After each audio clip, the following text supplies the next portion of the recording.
ഓം ശ്രീ സായിരാം. ഭഗവാന്റെ പാതാരവിന്ദങ്ങളിൽ സാഷ്ടാംഗം നമസ്കരിച്ചുകൊണ്ട് എല്ലാവർക്കും അന്തർശൗര്യജ്ഞത്തിന്റെ 299 ഭാഗത്തിലേക്ക് സ്വാഗതം. ഇന്ന് നമ്മൾക്ക് വേണ്ടി വായിക്കുന്നത് മിസ് ശ്രേയ ആൻഡ് നമുക്ക് വേണ്ടി പാടുന്നത് മിസ് സുനിതയാണ്. അപ്പോ ശ്രേയ തുടങ്ങിക്കോളൂ. സായിരാം. ഓം ശ്രീ സായിരാം.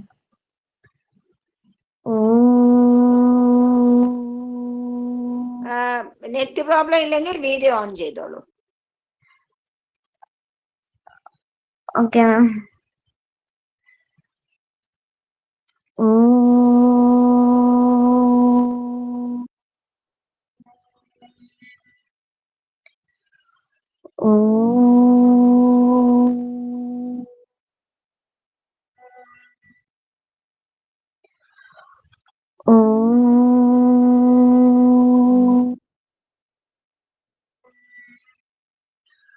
ഓം സായീശ്വരായ വിദ്മഹേ സത്യദേവായ ധീമഹി തന്നഃ സർവപ്രചോദയാത്. ഓം സായീശ്വരായ വിദ്മഹേ സത്യദേവായ ധീമഹി തന്നഃ സർവപ്രചോദയാത്. ഓം സായീശ്വരായ വിദ്മഹേ സത്യദേവായ ധീമഹി തന്നഃ സർവപ്രചോദയാത്. കുജന്തം രാമ രാമേതി മധുരം മധുരാക്ഷരം ആരുഹ്യ കവിതാശാഖം വന്ദേ വാൽമീകികോകിലം. യത്ര യത്ര രഘുനാഥകീർത്തനം തത്ര തത്ര കൃതമസ്തകാഞ്ജലിം ബാഷ്പവാരി പരിപൂർണലോചനം മാരുതിം നമത രാക്ഷസാന്തകം. അധ്യായം 9. പട്ടാഭിഷേകത്തിനുള്ള ഒരുക്കങ്ങൾ. കാശ്മീരിലെ കാര്യം ചെയ്യൂ, ഒരു മിനിറ്റ് ഒന്ന് ഓൺ ചെയ്യൂ, എന്നിട്ട് അണച്ചോളൂ. നമുക്കൊന്ന് കാണാൻ എല്ലാവർക്കും. Okay ma'am. വീഡിയോ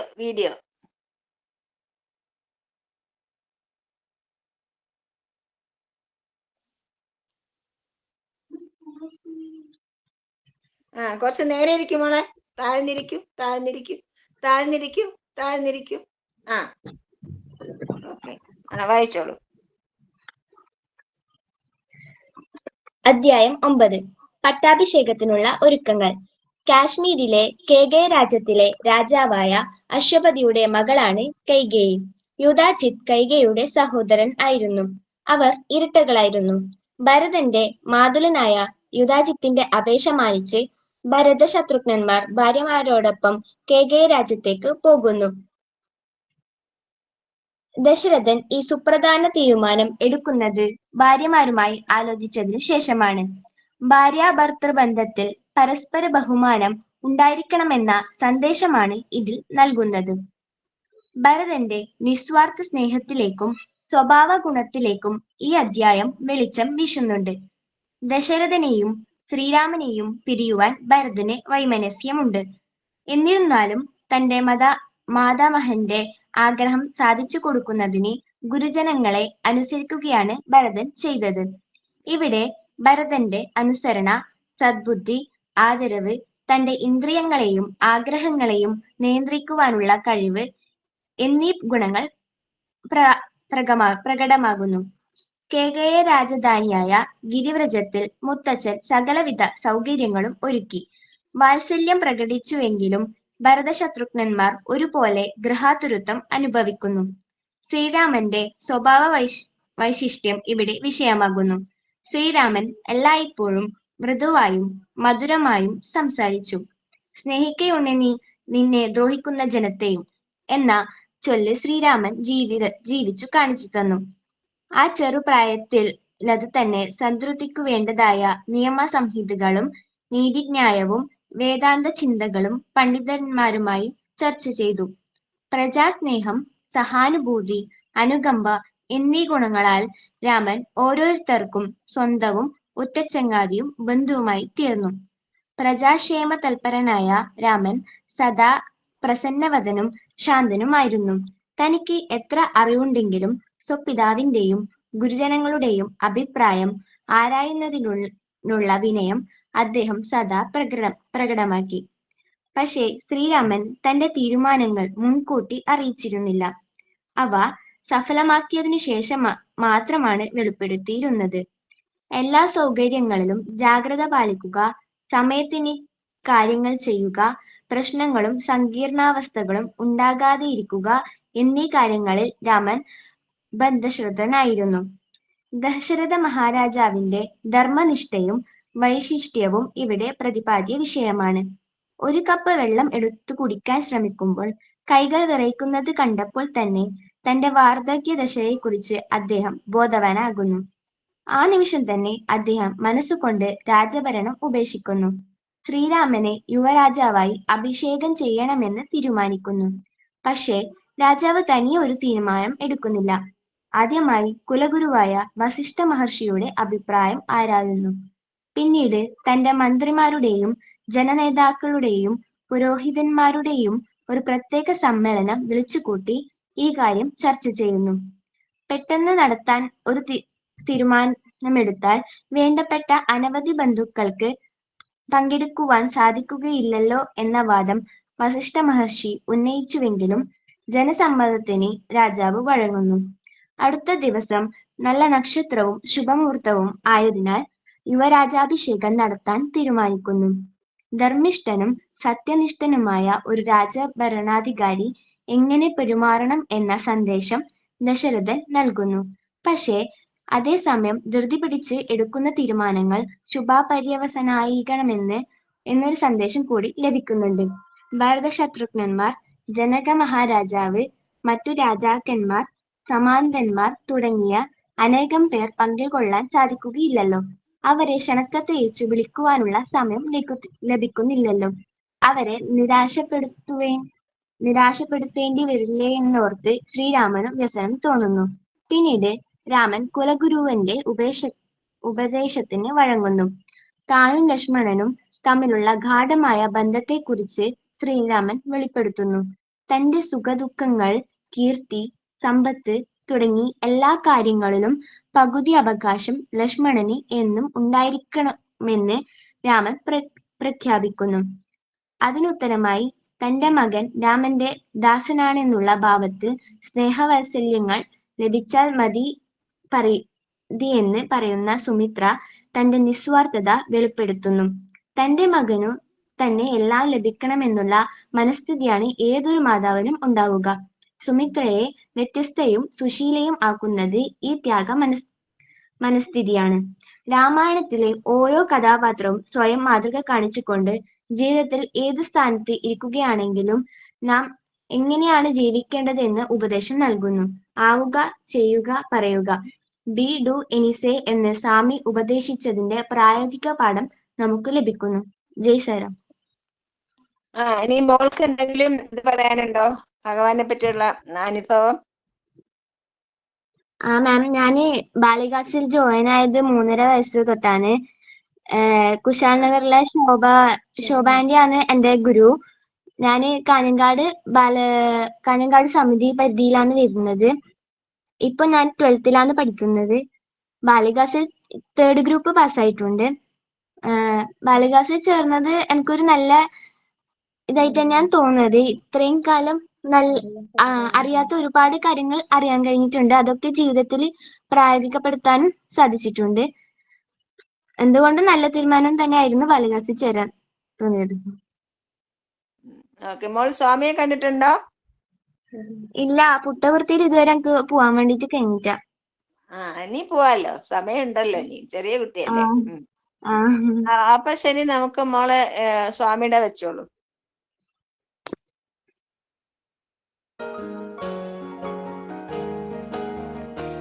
ఎవరు కూడా రామాయణం చదువుతున్నారు.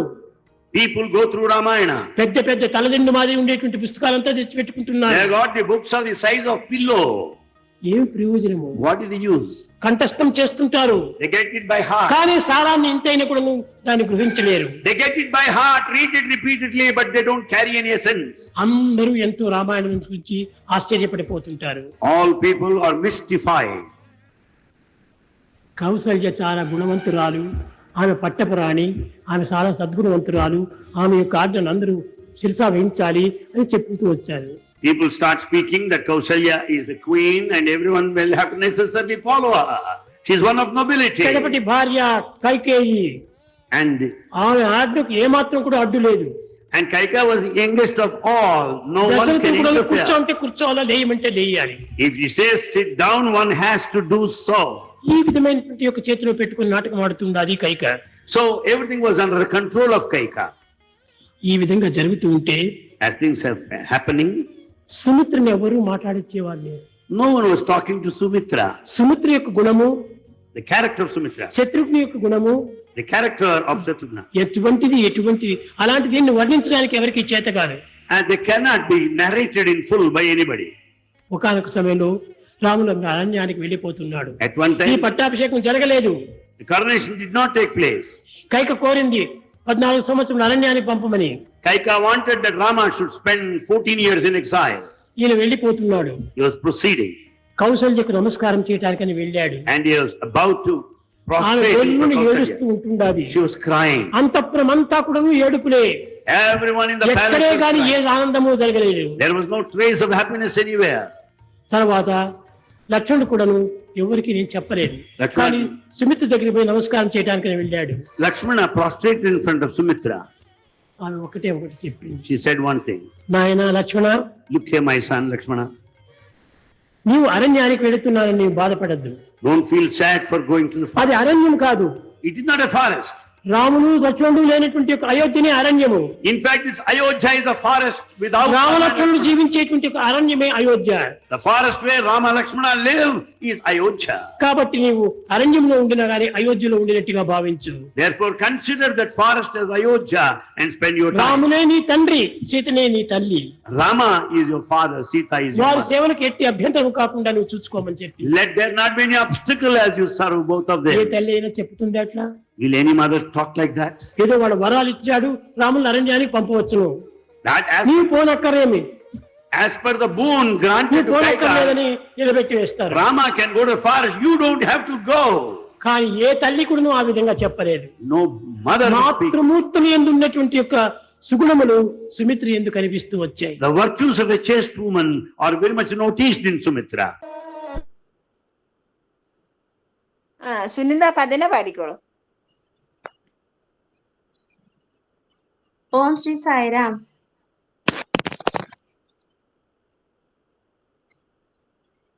ప్రేమ സുനിത ഒന്ന് കാണട്ടെ.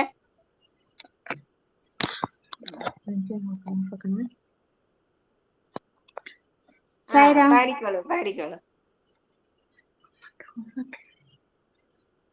ప్రేమ ముదిత మనస కహో రామ రామ రామ రామ రామ రామ రామ రామ రామ శ్రీ రామ రామ రామ. ప్రేమ ముదిత మనస కహో రామ రామ రామ రామ రామ రామ రామ రామ రామ శ్రీ రామ రామ రామ. పాప కడే దుఃఖ మిటే లేట రామ నామ. పాప కడే దుఃఖ మిటే లేట రామ నామ. భవ సముద్ర సుగత నావ ఏక రామ నామ. భవ సముద్ర సుగత నావ ఏక రామ నామ. పరమ శాంతి సుఖ నిదాన దివ్య రామ నామ. పరమ శాంతి సుఖ నిదాన దివ్య రామ నామ. నిరాధార కో ఆధార ఏక రామ నామ. నిరాధార కో ఆధార ఏక రామ నామ. మాతా పితా బిందు సగా సబ్ హి రామ నామ. माता पिता बंधु सगा सब ही राम नाम भक्त जनर जीवन धन एक राम नाम भक्त जनर जीवन धन एक राम नाम राम राम राम राम राम राम राम राम राम श्री राम राम राम राम राम राम राम राम राम राम राम राम श्री राम राम राम राम राम राम राम राम राम राम राम राम श्री राम राम राम राम राम राम राम राम राम राम राम राम श्री राम राम राम राम സായിരാം. അധ്യായം 9 പട്ടാഭിഷേകത്തിനുള്ള ഒരുക്കങ്ങൾ. എന്തോ സായിരാം? അപ്പൊ നമുക്ക് സായിരാം ഇവിടെ എന്തൊക്കെയാണ് ഇതില് പറയുന്നതെന്ന് പ്രധാനപ്പെട്ട പോയിന്റ്സ് നോക്കാം. സംഗ്രഹത്തിൽ തന്നെ അത് നന്നായിട്ട് വായിച്ചു. എന്നാലും കുടുംബ ബന്ധങ്ങളുടെ കരുതലും യോജിപ്പും ഈ അധ്യായം നൽകുന്ന സന്ദേശങ്ങളാണ്. മാതുലന്റെ ഒപ്പം അമ്മയുടെ അച്ഛനെ കാണാൻ പോകുന്ന ഭരതനും ശത്രുഘ്നനും ഗുരുജനങ്ങളെ അനുസരിക്കേണ്ടതിന്റെ പ്രാധാന്യം കാണിക്കുന്നു. അതിനുവേണ്ടി സ്വന്തം ഇഷ്ടങ്ങൾ മാറ്റിവെക്കേണ്ടി വരും. ഭരതന് രാമനോടുണ്ടായിരുന്ന നിസ്വാർത്ഥ സ്നേഹവും ഭരതന്റെ സ്വഭാവ ഗുണവും ഇവിടെ നാം കാണുന്നു. അനുസരണ, സദ്ബുദ്ധി, ആദരവ്, ഇന്ദ്രിയ നിയന്ത്രണം, ആഗ്രഹ നിയന്ത്രണം തുടങ്ങിയ സദ്ഗുണങ്ങൾ ഭരതൻ പ്രകടിപ്പിക്കുന്നു. ശ്രീരാമന്റെ ധർമ്മനിഷ്ഠയും സ്വഭാവ മഹിമയും ഈ അധ്യായത്തിൽ പ്രതിപാദിക്കുന്നു. ആ ചെറിയ പ്രായത്തിൽ തന്നെ ഒരു ഭരണാധികാരിക്ക് വേണ്ട സദ്ഗുണങ്ങൾ എന്തൊക്കെ ആയിരിക്കണമെന്ന് ശ്രീരാമൻ കാണിച്ചു തരുന്നു. സദാ പ്രസന്നവദനും സൗമ്യനും ശാന്തനുമായിരുന്നു ശ്രീരാമൻ. തനിക്ക് എത്ര അറിവുണ്ടെങ്കിലും സ്വപിതാവിൻ്റെയും ഗുരുജനങ്ങളുടെയും അഭിപ്രായം ആരായുന്നതിനുള്ള വിനയം ശ്രീരാമൻ പ്രകടമാക്കിയിരുന്നു.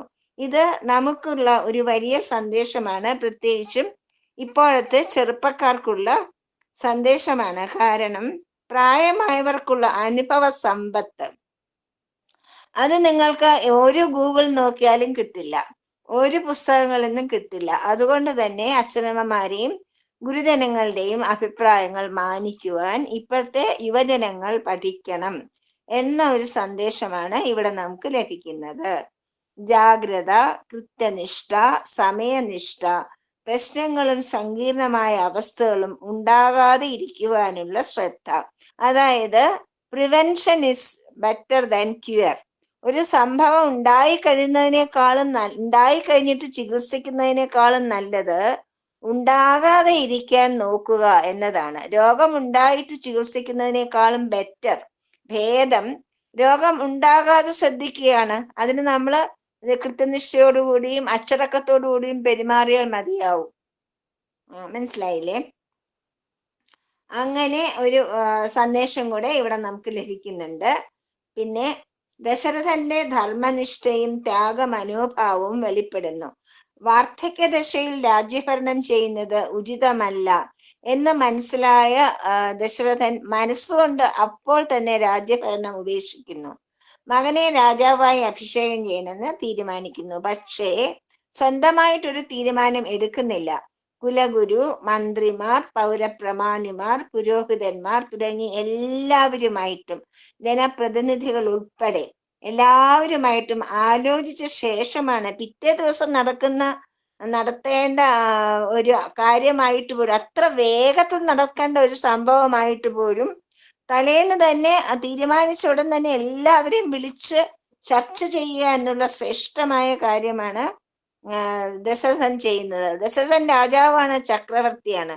അദ്ദേഹം ചെയ്താൽ മറ്റുള്ളവർ അനുസരിക്കും. പക്ഷെ അങ്ങനെയല്ല വേണ്ടത് എന്ന ഒരു പാഠമാണ് ദശരഥ മഹാരാജാവ് നമുക്ക് കാണിച്ചു തരുന്നത്. അതുപോലെ തന്നെ ധർമ്മിഷ്ഠനും സത്യനിഷ്ഠനുമായിരുന്ന ദശരഥ മഹാരാജാവ് പക്ഷേ ധൃതി പിടിച്ചെടുക്കുന്ന തീരുമാനങ്ങൾ എപ്പോഴും ശുഭപരിവാസായി ആകില്ല എന്നും കൂടി നമ്മളെ പഠിപ്പിക്കുന്നുണ്ട്. അതുപോലെ തന്നെ അദ്ദേഹം പെട്ടെന്നാണ് തീരുമാനങ്ങൾ എടുത്തിട്ട് വാക്ക് കൊടുക്കും. സത്യനിഷ്ഠനാണെങ്കിൽ സത്യത്തിൽ നിന്ന് പിന്മാറുകയുമില്ല. അതുകൊണ്ട് തന്നെ ഒരു വാക്ക് കൊടുക്കുന്നതിന് മുമ്പ് നമ്മൾ എന്താണ് മറ്റേ ആൾ ആവശ്യപ്പെടുന്നത് എന്ന് അറിയണം. അത് നമുക്ക് ചെയ്യാൻ സാധിക്കുമോ, കൊടുക്കാൻ സാധിക്കുന്നതാണോ എന്നറിഞ്ഞതിന് ശേഷം മാത്രമേ വാക്ക് കൊടുക്കാൻ പാടുള്ളൂ എന്ന കാര്യം ദശരഥ മഹാരാജാവ് മറന്നു പോകുന്നുണ്ട്.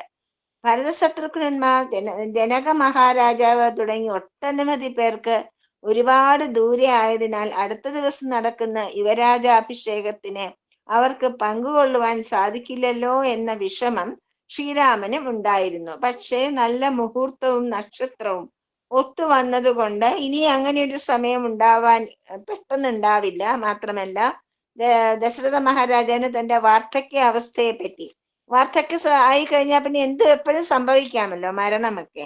അതുകൊണ്ട് തന്നെ ശുഭസ്യ ശീഘ്രം, അങ്ങനെയാണ് നമ്മൾ ശുഭകാര്യങ്ങൾ എപ്പോഴും മാറ്റിവെക്കരുത്. മാറ്റിവെക്കുകയാണെങ്കിൽ ചിലപ്പോൾ അത് നടക്കാതെ പോകും. അതുകൊണ്ടാണ് അദ്ദേഹം അത്ര പെട്ടെന്ന് ശുഭസ്യ ശീഘ്രം എന്നുള്ള ഒരു കാര്യത്തോടു കൂടിയാണ് അദ്ദേഹം അങ്ങനെ ഒരു തീരുമാനം എടുത്തത്. തന്റെ സുഖദുഃഖങ്ങൾ, കീർത്തി, സമ്പത്ത് തുടങ്ങി സർവ കാര്യങ്ങളിലും പകുതി അവകാശം ലക്ഷ്മണനാണെന്ന് ശ്രീരാമൻ വെളിപ്പെടുത്തുന്നു. ശ്രീരാമൻ ലക്ഷ്മണനും തമ്മിലുള്ള ഗാഠമായ ബന്ധമാണ് അത് കാണിക്കുന്നത്. സുമിത്രയുടെ നിസ്വാർത്ഥതയും അനുകരണീയമാണ്. തന്റെ മകൻ രാമന്റെ ദാസനായി സേവനം ചെയ്യുന്നതിൽ സുമിത്രയ്ക്ക് യാതൊരു വിഷമവും തോന്നുന്നില്ല. അതേ സമയത്ത് കൈകേയി എന്തുകൊണ്ടാണ് വിഘ്നമുണ്ടാക്കുന്നത്? തന്റെ മകനായ ഭരതൻ തന്നെ രാജ്യം ഭരിക്കണം എന്നുള്ള ഒരു സ്വാർത്ഥ ചിന്ത കൊണ്ട്. അങ്ങനെ ഒരു സ്വാർത്ഥ ചിന്ത സുമിത്രയ്ക്ക് ഉണ്ടാകുന്നതേ ഇല്ല. മറിച്ച് രാമനെ ദാസൻ എന്നതുപോലെ സേവിക്കാൻ തന്റെ പുത്രനെ ഉപദേശിക്കുകയാണ്. മാത്രമല്ല ഇന്ന് നമ്മൾ പറഞ്ഞ അതേ കാര്യം തന്നെയാണ് എനിക്ക് തോന്നുന്നു നമ്മുടെ ഹോസ്റ്റ് അതനുസരിച്ചിട്ടതാകണം. സ്വാമി പറഞ്ഞത് കണ്ടില്ലേ? സുഭദ്ര എന്താണ് പറയണത്? കാടിനെ അയോധ്യയായി കാണണം, ശ്രീരാമനെ ദശരഥനായി കാണണം, സീതാദേവിയെ മാതാവായി കാണണമെന്നാണ് പറയുന്നത്. അതായത് നമ്മളുടെ ഇതിലെ രാമായണത്തിലെ ഏറ്റവും നല്ല ഉപദേശം ഏതാണെന്ന് വിക്രമാദിത്യ ചക്രവർത്തി ചോദിച്ചു. വരരുചി അത് അന്വേഷിച്ചു പോവുകയാണ്. വരരുചി അത് അന്വേഷിച്ച് കണ്ടുപിടിക്കാനായിട്ട് പോകുമ്പോൾ അദ്ദേഹത്തിന് മനസ്സിലാകുന്നില്ല ഏതാണ് പിന്നെ ഈ രാമായണത്തിലെ ഏറ്റവും ശ്രേഷ്ഠമായ ഒരു ഭാഗം, ഒരു കവിത എന്നാണ് ചോദിച്ചത്. അതിനന്വേഷിച്ച് നടന്ന് അദ്ദേഹം പോയി ഒരു മരത്തിന്റെ മൂട്ടിലിങ്ങനെ വിശ്രമിക്കുകയാണ്. അദ്ദേഹത്തിന് എല്ലാ ലാംഗ്വേജും അറിയാം, പക്ഷികളുടെ, മൃഗങ്ങളുടെ ഒക്കെ ലാംഗ്വേജ് വരരുചിക്ക് അറിയാം. അദ്ദേഹം അവിടെ വിശ്രമിക്കാൻ മുകളിൽ 2 പക്ഷികൾ വന്നിരുന്നു, 2 തത്തകൾ വന്നിരുന്നു. അവർ തമ്മിൽ സംസാരിക്കണേ. എന്തൊരു നമ്മൾ കണ്ടിട്ടില്ലേ എത്ര വിഡ്ഢിയായ ഒരു മനുഷ്യനാണ് താഴെ കിടക്കുന്നത്. അയാൾക്ക് പിന്നെ രാമായണത്തിലെ പിന്നെ സുമിത്ര പറയുന്ന അയോധ്യയാണ് പിന്നെ കാനനമെന്നും ശ്രീരാമനാണ് ദശരഥനെന്നും സീതയാണ് സുമിത്ര എന്നും കരുതി നീ നോക്കിക്കോളണം, മനസ്സിലായില്ലേ എന്നുള്ള ശ്ലോകമാണ് ഏറ്റവും ശ്രേഷ്ഠമെന്നും കൂടെ അറിയാത്തൊരു മണ്ട ശിരോമണിയാണ് നമ്മുടെ താഴെ കിടക്കുന്നത് എന്ന് അവര് തമ്മിൽ സംസാരിക്കുന്നത് വരരുചി കേൾക്കുകയാണ്. അപ്പൊ അദ്ദേഹത്തിന് പെട്ടെന്ന് മനസ്സിലായി, പിന്നെ രാമം ദശരഥം വിദ്ധിം കാനനം അയോധ്യ വിദ്ധിം, അതാണ് ആ പദം. അപ്പൊ തന്നെ അദ്ദേഹം പോയിട്ട് രാജാവിനോടത് പറഞ്ഞ് സമ്മാനം വാങ്ങിക്കുകയാണ് ചെയ്യുന്നത്. അപ്പൊ അതാണ്. അതുപോലെ ഭഗവാൻ നമ്മുടെ സത്യസായി ബാബ പറയുന്ന വേറൊരു കാര്യം നമ്മളുടെ ശ്രീരാമൻ നന്നായിട്ട് അഭിനയിച്ച് കാണിച്ചു തരികയാണ്. കാരണം സ്വാമി നമ്മളോട് എപ്പോഴും പറയും ബി ഡു സേ. തന്നെത്താനെ എന്തെങ്കിലും കാര്യങ്ങൾ വിളിച്ചു പറയുന്നതിലൊന്നും ഒരു കാര്യവുമില്ല. സ്വാമി പറയും പ്ലാറ്റ്ഫോം ഹീറോസ്. പ്ലാറ്റ്ഫോമിൽ കയറുന്ന വലിയ വലിയ പ്രസംഗങ്ങളൊക്കെ അടിക്കും, സ്വന്തം ജീവിതത്തിൽ അത് പ്രാക്ടീസ് ചെയ്യുന്നില്ല, പരിശീലിക്കുന്നില്ല. അതുകൊണ്ട് തന്നെയാണ് ഇപ്പോഴത്തെ പ്രഭാഷണങ്ങൾക്കൊന്നും ആരിലും ഒരു ഇഫക്റ്റ് ഉണ്ടാവാത്തത്. നമ്മുടെ മുതിർന്നവർ പറയുന്നത് പോലും കുട്ടികൾ അനുസരിക്കാതിരിക്കുന്നെങ്കിൽ, മാതാപിതാക്കളോ ഗുരുജനങ്ങളോ പറയുന്നത് കുട്ടികൾ അനുസരിക്കുന്നില്ല എങ്കിൽ കുറ്റം കുട്ടികളുടേതല്ല, തന്നെയാണ് സ്വാമി പറഞ്ഞിട്ടുള്ളത്. കുറ്റം മുതിർന്നവരുടേതാണ്. കാരണം അവര് ചെയ്യാത്ത കാര്യങ്ങൾ വളവളാ ഇങ്ങനെ പറഞ്ഞ് ടേപ്പ് റെക്കോർഡിൽ പറയുന്ന ഓരോ ഉപദേശങ്ങൾ ഇങ്ങനെ വാരിക്കോരി കൊടുക്കും. അതാരും ശ്രദ്ധിക്കില്ല. അതുകൊണ്ടാണ് ഭഗവാൻ പറഞ്ഞത്, നിങ്ങൾ ആവുക, ബി, നിങ്ങൾ അത് ചെയ്യൂ. നിങ്ങൾ എന്താണ് പറയാൻ പോകുന്നത് അത് ചെയ്ത് കാണിക്കൂ. അതിനുശേഷം മാത്രമേ പറയാവൂ. അതാണ് ബി, ഡു, സേ. ആവുക, പറയുക, ചെയ്യുക, പറയുക എന്നതിൻ്റെ അർത്ഥം. ആ ശ്രീരാമൻ അതല്ലാതെ ഒരിക്കലും ഒന്നും കാണിക്കുന്നില്ല. എപ്പോഴും രാമൻ താൻ ചെയ്യുന്ന കാര്യങ്ങൾ മാത്രമേ പറയാറുള്ളൂ. താൻ എന്താണോ അത് മാത്രമേ രാമൻ പറയാറുമുള്ളൂ, ചിന്തിക്കാറുമുള്ളൂ എന്നൊരു പാഠമാണ് നമുക്ക് ഈ ചാപ്റ്ററിൽ നിന്ന് കിട്ടുന്നത്. കുറച്ച് ക്വിസേ ഉള്ളൂ ഇതിൽ, ചോദിക്കാം. ആരെങ്കിലുമൊക്കെ ഉത്തരങ്ങൾ പറയണം. നമ്മളുടെ ചോദ്യങ്ങളൊക്കെ തന്നെ ഇതിലുള്ളത് തന്നെയാണ്. വായിച്ചതിലതൊക്കെ കിട്ടും. ഭരതശത്രുഘ്നന്മാർ ഭാര്യമാരോടൊപ്പം എവിടേക്കാണ് പോയത്?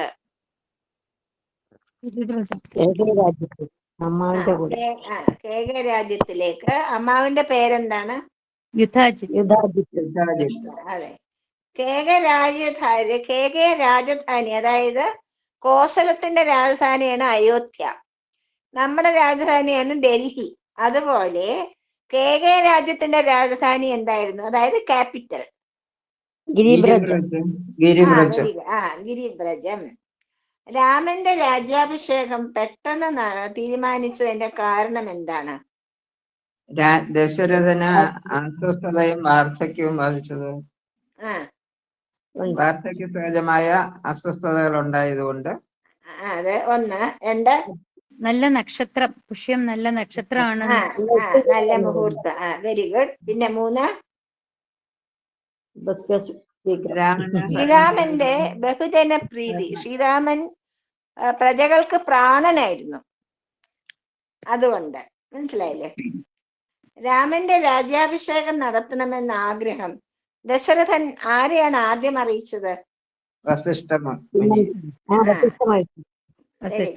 രാജസദസ്സിൽ രാമന്റെ രാജ്യാഭിഷേക വൃത്താന്തം രാജസദസ്സിലാണല്ലോ വിളംബരം ചെയ്തത്. അതായത് ബാക്കിയുള്ളവരെല്ലാവരും വിളിച്ചു വരുത്തി, മന്ത്രിമാര്, പുരോഹിതന്മാര്, പൗരപ്രമാണികൾ എല്ലാവരും വിളിച്ചൊരു സമ്മേളനം കൂടിയിട്ടാണ് ഇവരെ അറിയിക്കുന്നത്. ആരാണത് അനൗൺസ് ചെയ്തത്?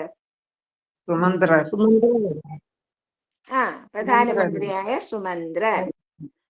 രാജ്യാഭിഷേകത്തെ പറ്റി കൗസല്യാദേവി അറിയിച്ചത് ആരാണ്?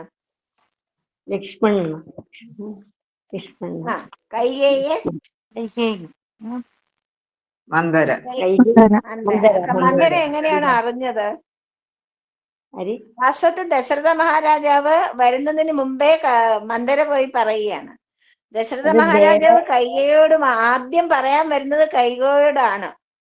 ആ സമയം എന്ന് വെച്ചാൽ തീരുമാനങ്ങളൊക്കെ എടുത്ത ശേഷമല്ലേ അറിയിക്കാൻ വരേണ്ടത്. അദ്ദേഹം ആദ്യം വന്നത് കൈകേയിയുടെ കൊട്ടാരത്തിലേക്കാണ്. പക്ഷെ അതിനു മുമ്പേ മന്ദര അറിഞ്ഞു.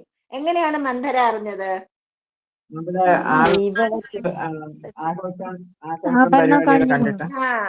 ജനങ്ങൾ തമ്മിലുള്ള സംസാരം കേട്ട് മനസ്സിലാക്കുകയായിരുന്നു. അതുകൊണ്ടാണ് പൂർണ്ണമായ വിവരങ്ങൾ അറിയാതിരുന്നത്. മനസ്സിലായില്ലേ? നമ്മളെപ്പോഴും അങ്ങനെയാണ്. മറ്റുള്ളവരുടെ സംഭാഷണം കേട്ടിട്ട് എന്തെങ്കിലും വിവരം അറിയുകയാണെങ്കിൽ അത് പൂർണ്ണമായ സത്യമായിരിക്കില്ല. നമ്മളുടെ ഊഹം കൂടെ അതിൽ വരും. അങ്ങനെയാണ് അങ്ങനെ ഒരു അബദ്ധം ഉണ്ടായത്. കാരണം രാജാവ് അറിയിക്കാൻ വരുന്ന കാര്യം മന്ദരയ്ക്ക് അറിയില്ലല്ലോ. അതിനു മുമ്പേ അവള് പോയി അവരുടെ ഇഷ്ടപ്രകാരമൊക്കെ അതിനെ വ്യാഖ്യാനിക്കുകയാണ് ചെയ്യുന്നത്. അഭിഷേകമാണെന്ന് അറിഞ്ഞിട്ടും ശ്രീരാമൻ മൗനമായിരുന്നത് എന്തുകൊണ്ടാണ്?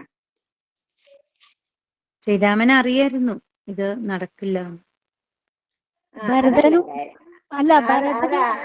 അതില് അവിടെ അതല്ല നടക്കില്ല അതല്ല അതവിടെ പറയുന്നില്ല. കാരണം ആരെ അറിയിക്കാൻ പറ്റുന്നില്ലല്ലോ. വേണ്ടപ്പെട്ടവരാണ് സീതയുടെ അച്ഛൻ, ഒരുപാട് പൗരപ്രമാണികൾ, ഒരുപാട് സാമന്ത രാജാക്കന്മാർ. ഇവർക്കെല്ലാവർക്കും ഈ ഒരു വലിയ സംഭവത്തിൽ പങ്കെടുക്കണം എന്നുള്ള ആഗ്രഹമുണ്ടാവും. പക്ഷെ അന്നത്തെ കാലത്ത് അറിയിക്കണമെങ്കിൽ ദൂതന്മാര് തന്നെ പോകണമല്ലോ കുതിരയിലൊക്കെ. എത്ര ദൂരെ പോകണം. അതുപോലെ ഭരതന് ശത്രുഘ്നന് ആർക്കും കേകയ രാജ്യത്ത് നിന്ന് ഇവിടെ വരെ വരണമെങ്കിൽ 2-3 ദിവസത്തെ യാത്രയുണ്ട്. അതൊന്നും നടക്കില്ല. അതുകൊണ്ടാണ് ശ്രീരാമൻ മൗനമായിട്ടിരുന്നത്. പിന്നെ എങ്ങനെയാണ് സമ്മതിച്ചത്? നാരദൻ ഗുരുവിന്റെ അല്ല, അത് പിന്നെ അടുത്ത അധ്യായത്തിലാണ് നാരദൻ. അതായത് ഗുരുവിന്റെ ഉപദേശപ്രകാരം വസിഷ്ഠ മഹർഷിക്കും ആദ്യം ആ ഒരു അഭിപ്രായം ഉണ്ടായിരുന്നു. പക്ഷെ രാജാവ് ഈ ശുഭമുഹൂർത്തവും പെട്ടെന്ന് വാർദ്ധക്യാവസ്ഥയും എല്ലാം പറഞ്ഞപ്പോ വസിഷ്ഠ മഹർഷി സമ്മതിക്കുകയാണ്. അതിന്റെ അടിയൊഴുക്ക് എന്താണെന്ന് വെച്ചാല് അവതാര ഉദ്ദേശങ്ങൾ നടക്കണം. ആ അടിയൊഴുക്ക് നമുക്ക് മനസ്സിലാവുന്നുണ്ട്, പക്ഷെ കഥാപാത്രങ്ങൾ അത് മനസ്സിലാക്കുന്നില്ല എന്നുള്ളതാണ് നമ്മൾ മനസ്സിലാക്കേണ്ടത്. ശ്രീരാമനും സീതയ്ക്കും മാത്രമേ വസിഷ്ഠ മഹർഷിക്കും മാത്രമേ അവതാര പുരുഷന്മാരെന്നുള്ള കാര്യം അറിയാവൂ. ബാക്കി ആർക്കും അറിയില്ല. ലക്ഷ്മണനുള്ള തന്റെ സ്നേഹം ശ്രീരാമൻ എങ്ങനെയാണ് വെളിപ്പെടുത്തിയത്?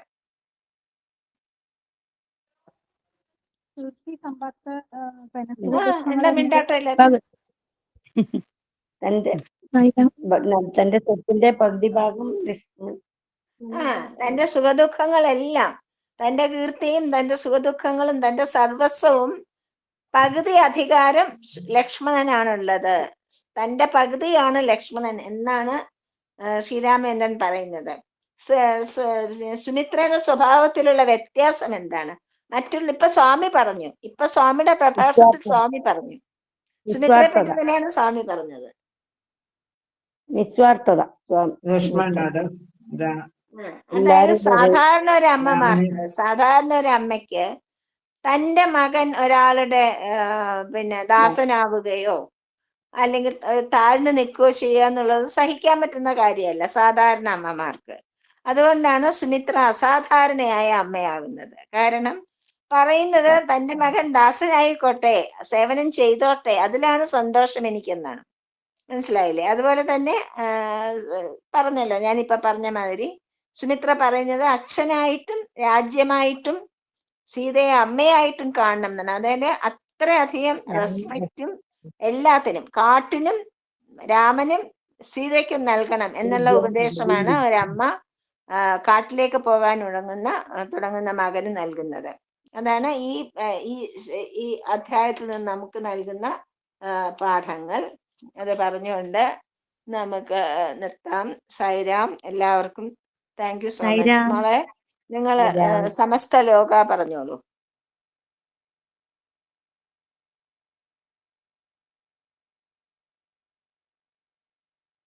ശ്രേയ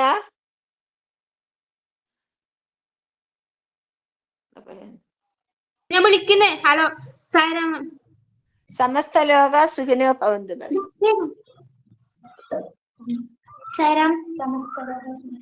സമസ്ത ലോക സുഖിനോ ഭവന്തു.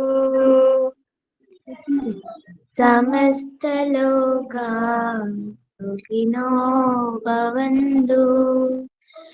സമസ്ത ലോക സുഖിനോ ഭവന്തു. ഓം ശാന്തി ശാന്തി ശാന്തി.